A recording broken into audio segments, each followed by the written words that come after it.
In a small village surrounded by towering mountains, lived a young man named Mike. His only dream was to become an adventurer and explore the world beyond those mountains, a place no one had dared to cross. But in his village, people feared the unknown and constantly warned Mike against taking risks. One day, while gathering firewood near the forest, Mike discovered an old buried map.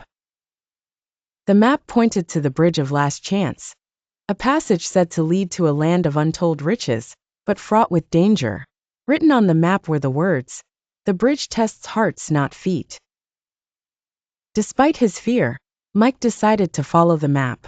After weeks of traveling through forests and valleys, he finally arrived at the edge of the bridge. It was dilapidated, swaying in the wind, and stretched over a deep chasm whose bottom was invisible. He hesitated, but the words on the map echoed in his mind. He stepped onto the bridge, and each step became harder than the last. Suddenly, an old man appeared on the far end of the bridge and spoke in a calm voice.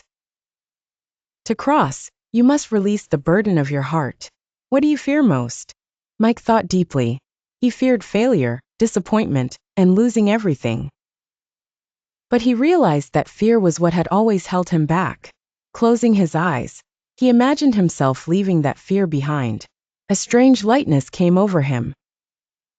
When he opened his eyes, he found himself safely on the other side of the bridge. But the surprise was that the world beyond was not filled with material riches as he had expected. Instead, it was a land of people living freely, unafraid of the unknown. Mike realized that the real treasure was his newfound courage to let go of fear and embrace the possibility of a fresh start. Moral of the story: the bridge is not just a physical path, but a symbol of the challenges we face in life. We can only cross these challenges when we release our fears and trust in our inner strength.